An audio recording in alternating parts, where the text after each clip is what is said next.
आज मैं आपको अपनी जिंदगी की एक ऐसी सच्ची दास्तान से वाबस्ता कराने जा रही हूं जिसे सुनने के बाद आप खुद हैरानी में पड़ जाएंगे। आपने अभी तक जिन्नात, भूत प्रेत इन सब के बारे में सुना होगा, लेकिन भूत प्रेत के बारे में तो मैं दावे से नहीं कह सकती, लेकिन जिन्नातों के बारे में इतना दावे से जरूर कह सकती हूं कि ये एक आफत से कम नहीं है। जिस तरह इंसानों में अच्छे इंसान और बुरे इंसान दोनों होते हैं, उसी तरह जिन्नाती कौम में भी जिन्नात अच्छे बुरे दोनों होते हैं। कुछ लोगों का यह भी मानना है कि जिन और जिन्नात अलग अलग होते हैं, लेकिन ऐसा कुछ भी नहीं है। जिन और जिन्नात एक ही मखलूक का नाम है। बहरहाल जिन्नातों की ताकत से, जिन्नातों की मौजूदगी से हर कोई वाबस्ता नहीं है। ये उन्हीं को अच्छी तरह से दिखते हैं जो किसी न किसी मुसीबत में पड़ने वाले होते हैं, क्योंकि ये मखलूक इंसानी मखलूक से बिल्कुल जुदा मखलूक है, बिल्कुल अलग मखलूक है। इसीलिए हर इंसान सोचता है कि हम जिन्नातों को काबू में कर लें, बहुत दौलतमंद बन जाएं और बहुत ताकत हमारे पास आ जाए, लेकिन वो सिक्के के सिर्फ एक ही पहलू को देखते हैं। अगर जिन्नात हमें कुछ दे सकता है तो ये भी ध्यान रखिए कि वो हमसे बहुत कुछ ले भी सकता है। अगर दौलत, शोहरत और ताकत के बल पर आप सिर्फ और सिर्फ जिन्नात को अपने ताबे करना चाहते हैं, तो ये भी देखिए कि इसका उल्टा रुख क्या होगा। अगर जिन्नात आपके काबू ना हुआ तो दौलत, शोहरत, ताकत ये सब मिलना तो बहुत दूर की बात, जो आपके पास आपकी फैमिली है, आपका अपने लोग हैं, आपकी इज्जत है, वो सब मिट्टी में मिल सकती है। यहाँ तक कि कई लोग इस खूनी खेल में अपनी जान भी गंवा बैठे हैं। आज उसी तरह की एक कहानी हम आपके लिए लेकर आए हैं, जो जिन्नात की ही कहानी है, जिसका नाम है जमीन से निकलने वाले जिन्नात का आतंक। मेरा नाम शमशाद हैदरी है और मैं अहमदाबाद की रहने वाली हूं। मेरा एक बहुत ही खूबसूरत और खुशहाल परिवार था और उसके अलावा उसके बाद मेरे लिए एक रिश्ता देखा गया और उसके बाद मेरी शादी कर दी गई। मेरा निकाह आजम हैदरी से 5 साल पहले हो चुका है और मेरी शादी बहुत ही धूमधाम से और बहुत ही खुशहाली से हुई थी।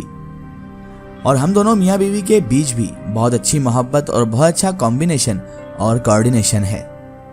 अंडरस्टैंडिंग भी हम दोनों के बीच में बहुत अच्छी है और इसके अलावा अल्लाह के करम से हमारे 2 प्यारे बच्चे भी हैं। मेरे बड़े बेटे का नाम शाहिद और छोटे बेटे का नाम इरफान है।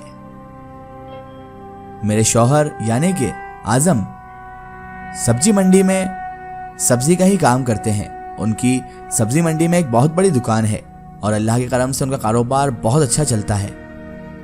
वैसे आपको मैं बताते चलूं कि मेरी और आजम की लव मैरिज हुई थी, क्योंकि आजम और हम दोनों एक दूसरे से कॉलेज टाइम से मोहब्बत करते थे। तो हमारी मोहब्बत को हमने परवान चढ़ने दी और उसके बाद हमने एक दूसरे से निकाह भी किया। हमने उसके पहले अपनी मोहब्बत को नापाक ना होने दिया और एक दूसरे से निकाह कर लिया। मसला ये था कि मैं बहुत बड़े घर से थी और उस वक्त आजम इतने अच्छे लेवल पर कामकाज नहीं करता था। बहरहाल आजम और हमारी शादी हुई, आजम का काम अच्छी तरह चलने लगा, लेकिन शादी के तकरीबन 7 साल बाद उनका काम अचानक से बंद हो गया और मुझे समझ नहीं आया कि उनका काम किस तरह से बंद हुआ। बस उन्होंने कहा कि मेरे पार्टनर ने मुझे बहुत बड़ा धोखा दे दिया है और हम बर्बाद हो चुके हैं, और वो बहुत परेशान से रहने लगे। उसके बाद जिस मंडी में उनकी खुद की दुकान हुआ करती थी, यहाँ तक की नौबत आ गई कि उसी मंडी में आजम खुद सब्जी खरीदते और फिर खेरची की तरह बेचते, यानी कि उन्हें सब्जी की दुकान अब बाहर लगाना पड़ रही थी और एक मामूली सब्जी वाले जैसी हैसियत हम लोगों की बची थी। मैंने जब देखा कि मेरे परिवार का सुख संतोष सब खत्म हो चुका है और मेरे घर वाले भी मुझे अब ताना कसने लगे थे, क्योंकि आपको पता ही है कि अगर जिस इंसान की लव मैरिज हो जाती है उसके लिए तो एक बहुत बड़ी आफत ये होती है कि अगर वो अपने पति के साथ सही से ना रह पाए तो वो दुख तो एक तरफ, लेकिन लोगों के ताने एक तरफ। बहरहाल मैंने परिवार के सच्चे सुख संतोष को छोड़कर जिन्नात से दौलत पाने का रास्ता चुना, क्योंकि हमारी आदत थी अच्छे खासे खर्चे करने की और अब आजम की कमाई हमको पूरी नहीं पड़ रही थी और मैंने इतना गलत रास्ता चुन लिया कि मैं जिन्नात से दौलत पाने के लिए आमादा हो गई और अपनी इसी गलती के लिए मैं खून के आंसू आज तक रो रही हूँ। मैं इतनी डरी हुई हूँ कि दिन में कई बार जान देने का ख्याल मुझे अपने आप के लिए आ जाता है। खुदकुशी करने का मेरा मन होता है, पर मैं अपने शौहर और बच्चों की ओर देखकर जिए जा रही हूँ, क्योंकि उनका मेरे सिवा कोई नहीं और मेरा उनके सिवा कोई नहीं है। हमेशा मेरी छोटी छोटी ज़रूरतों को लेकर आज़म से लड़ाई भी और बहस भी होती रहती थी, क्योंकि आपको पता ही है सिर्फ प्यार से घर नहीं चलता। ये सब सिर्फ फिल्मों और सीरियलों में अच्छा लगता है कि एक अमीर घर की लड़की गरीब घर के लड़के के साथ एडजस्ट हो जाती है, लेकिन इसमें बहुत सारी परेशानियों का सामना भी करना पड़ता है। और मेरी इसी ज़्यादा दौलत पाने की भूख का फ़ायदा एक जिन्नात ने उठा लिया। सकीना मंजिल के पास हमारा छोटा सा मकान था, क्योंकि अब आज़म पूरी तरह बिजनेस में बर्बाद हो चुके थे, इसीलिए हम एक छोटे से घर में रह रहे थे और वहीं से मेरी बर्बादी और तकलीफ़ों की भी शुरुआत हो गई। तकरीबन निकाह के 7 साल बाद से ही मुझे रात के सन्नाटे में एक बुजुर्ग पहाड़ी इंसान की आवाज़ सुनाई देती थी।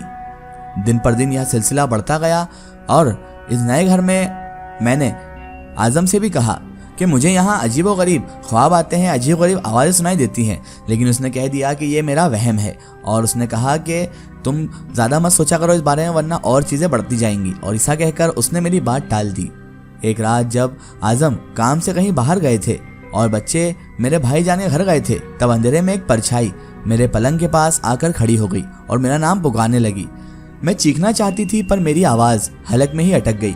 मैंने थोड़ी देर में हिम्मत समेटी और जान मारकर चीख लगाई। घर पे तो कोई ना था, पर हमारी पड़ोसन शाजिया दौड़कर मेरे घर आ गई। मेरे साथ शाजिया को भी वह परछाई दिखी और अब वह विकराल परछाई मेरा और शाजिया का दोनों का नाम पुकार रही थी। हम दोनों को समझ में नहीं आ रहा था कि इस परछाई को हमारा नाम कैसे पता है और ये हमें क्यों पुकार रही है। बहरहाल शाजिया ने मुझे और मैंने शाजिया को कस के पकड़ लिया और हम दोनों कांप ही रहे थे। कांपती आवाज़ में उस परछाई से मैंने पूछा, कौन हो तुम, क्या चाहिए तुम्हें? उसने जवाब में इतना ही कहा कि वह ज़मीन के नीचे रहता है और उससे कुछ देना है मुझे। फिर उसने कहा, अपना तोहफा बाहर निकाल लो। इतना बोलकर वह परछाई गायब हो गई।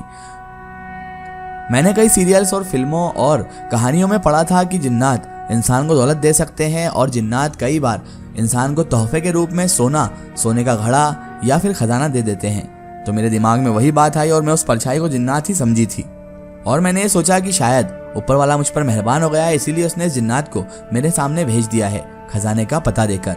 मेरी तो खुशी का ठिकाना ही नहीं रहा। अब मुझे यकीन हो चला था कि ज़मीन के नीचे ज़रूर कोई गड़ा हुआ खजाना मौजूद है और उसे बाहर निकालने के लिए मुझे शाजिया की मदद भी थी। मैं और शाजिया कूद कूद कर नाचने लगी थी। मैंने शाजिया को भी कुछ हिस्सा देने का वादा कर लिया और तुरंत ही पलंग हटाकर शाजिया की मदद से ज़मीन खोदने लगी। सुबह 4 बजे तक पूरे रूम में 1 मीटर तक लंबा और चौड़ा गड्ढा हमने खोद डाला, पर ज़मीन में से कमबख्त मिट्टी और पत्थर के अलावा कुछ ना निकला। हिम्मत हार के हमने गड्ढा पैक करने का फैसला किया और गुस्से में आकर गड्ढे पे आखिरी बार मैंने किया। तभी एक गड़ी हुई कांच की बोतल फूटी और उसमें से आवाज़ के साथ गर्म हवा निकली जो सीधे मेरे अंदर घुस गई। पिछले साल हुए इस वाक़े के बाद मेरी ज़िंदगी जहन्नुम बन गई है। इस बात को अब 1 साल गुजर चुका है, लेकिन मैं तभी से बहुत ज़्यादा परेशान हूँ। मैं कितना भी खाना खाऊं मेरा पेट नहीं भरता। मुझे नशा करने का दिल करता है। खून की गंध मुझे बहुत अच्छी लगती है। लोगों से मिलना जुलना मुझे बेहद नापसंद है और मैंने लोगों से मिलना जुलना छोड़ दिया है। बार बार खुद को मार देने का जी करता है।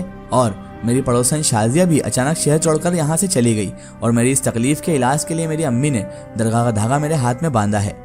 आज़म भी दिन में 3 बार मेरी खैरियत जानने के लिए मंडी से फ़ोन करते हैं, लेकिन क्या करूं, उन्हें कैसे बताऊं कि मेरा लालच ही मेरा सबसे बड़ा दुश्मन बन गया। दरगाह का धागा बांधने के बाद वो परछाई मुझसे दूर खड़ी रहती है और हाथ पर बंधा धागा निकालने के लिए कहती रहती है, लेकिन अभी भी मुझे कभी कभी उस जिन्नात की ही हाजिरी आती है और अभी भी मुझे अपने आप को मार डालने का जी करता है। लेकिन मैं क्या करूं, मेरे आदमी और मेरे बच्चों की वजह से मैं मजबूर हूं कि खुद की जान भी नहीं ले सकती। मैं ये स्टोरी आपके साथ इसलिए शेयर कर रही हूँ ताकि और कोई जिन्नात का लालच अपने दिल में रखकर मेरे जैसी गलती ना करे, क्योंकि ये लोग जितने अच्छे होते हैं उतने ही ज़्यादा बुरे भी होते हैं और जिन्नात कोई अच्छी चीज़ नहीं है कि जिससे हम दौलत और ताकत हासिल कर सकें, बल्कि वक्त आने पर जिन्नात हमारी बची हुई दौलत और हमारी खुद की ताकत भी छीन लेते हैं। इसीलिए हमेशा ऐसे लालच से और ऐसे कामों से दूर रहें।